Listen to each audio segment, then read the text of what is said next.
గత పాలకుల వల్ల తప్పిదం వల్లే ఇంటిగ్రేటెడ్ పాఠశాల ఖానాపూర్లో రాలేకపోయిందని ఎమ్మెల్యే వెడ్మ బొజ్జు పటేల్ ఆరోపించారు. ఖానాపూర్ పట్టణంలో గత వారం రోజులుగా ఇంటిగ్రేటెడ్ పాఠశాల వివాదంపై ఆయన సమావేశం నిర్వహించారు. గత పాలకులు అవగాహన లోపంతో భూ పంపిణీ చేయడం వల్లనే ఈ పరిస్థితి తలెత్తిందని ఆయన మండిపడ్డారు.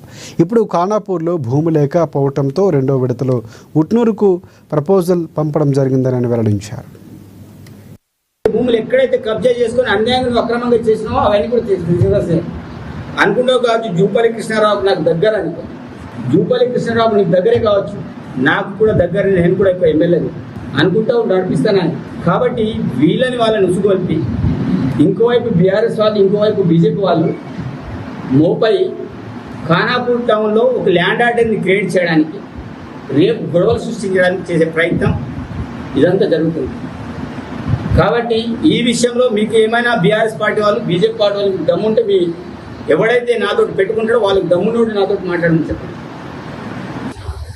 ఎవడో పిచ్చుకుక్కలాగా రోడ్డు మీద అరిసి నేను భయపడే వ్యక్తిని కాదు. కాబట్టి ఏదైనా అదుపులో ఉండి మాట్లాడాలి.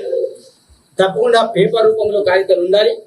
ఈ రోజు జేఏసీలను ఏర్పాటు చేసి, జేఏసీలు చైర్మన్ ఏర్పాటు చేసుకుని వారు కూడా ఒకసారి ఆత్మవిమర్శన చేసుకోవాలి. నేను చాలా సందర్భాల్లో మొన్న ఇళ్ల పంపిణీ విషయంలో ఆ రోజు డైరెక్ట్ నాతోటి ఎంఆర్ఓ గారు ఉన్నారు. అందరి సమస్యలు ఎవరో వచ్చి నాకు ఒక అప్లికేషన్ ఇస్తే వాళ్ళ ముందు ఎంఆర్ఓని మాట్లాడించి, అమ్మా ల్యాండ్ ఉందా చెప్పు.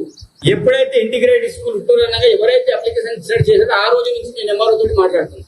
అమ్మా ల్యాండ్ ఎక్కడైనా ఉందా చెప్పండి. సార్ ల్యాండ్ లేదు, మొత్తం అలిగేషన్ చేశారు. మనం ఎవరిని ముట్టినా మన మీద తిరుగుబాటు తప్ప వేరే పంచాయతీ ఏం లేకుండా లేదు. తప్పకుండా పంచాయతీ ఉంటుంది.